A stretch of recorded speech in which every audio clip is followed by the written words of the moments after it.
สบายดี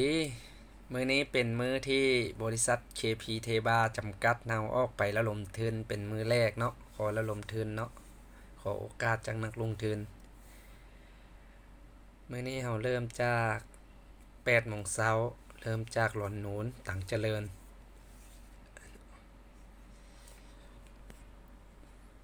การระลมทุนแปลกที่สุดก็ว่าได้เนาะอาจจะเสียงดังแน่ขอโทษนำคนอยู่ตามแคมทางเนาะคือว่าหั่นล่ะแค่เฮาบ่เฮ็ดก็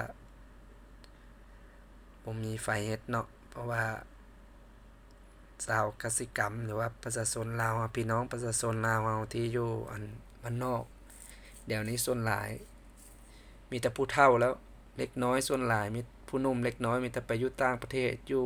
ไทยอยู่ไสหมดแล้วเนาะแต่ว่าดินการเกษตรของลาวเฮายังหลายแต่ว่าคนบ่อยากเฮ็ดย้อนเขาบ่ฮู้เทคนิคบ่มีความรู้เนาะเฮ็ดมันบ่คุ้มค่าภาคถึงนักธุรกิจนักลงทุนที่อยู่ในนครหลวงที่อยู่ในประเทศลาวเด้อแนวใดก็มาอยากขอโอกาสจากท่านๆเนาะขอให้ท่านมาร่วมลงทุนเอาจะบ่เฮ็ดให้ท่านผิดหวังเนาะเฮามีจิตใจบริสุทธิ์มีแต่นัดสัมภาษณ์เบิ่งแนวทางแผนการก่อนก็ได้ก่อนตัดสินใจเรื่องงบประมาณเฮาก็บ่ได้ถือเองหรอกเฮาบ่ฮู้ถือหรอกเพราะว่า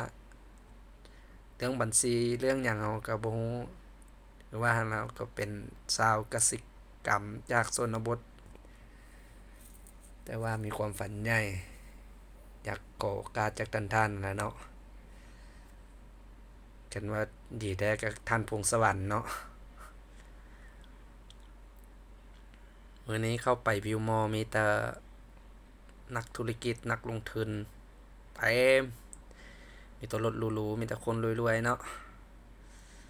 อยากขอโอกาสจากท่านๆเด้อมาให้โอกาสเฮาแน่มื้อนี้มีอ้ายหนึงเนาะออกมาสนใจออกมาก็บ่แม่นสนใจออกมาอันนั้นเนาะมีแต่อ้ายผู้เดียวเด้อเป็นกำลังใจให้เฮามื้อนี้ขอขอบใจหลายๆมื้ออื่นน่าจะบ่ได้ไปแล้วเพราะว่าแอร์บ่เย็นต้องได้ไปแปลงแอร์รถก่อนร้อนโอ้ยมื้อนี้ร้อนหลายแนวใดก็ขอพากเนื้อพากตัวกับทุกคนเด้อขอขอบใจ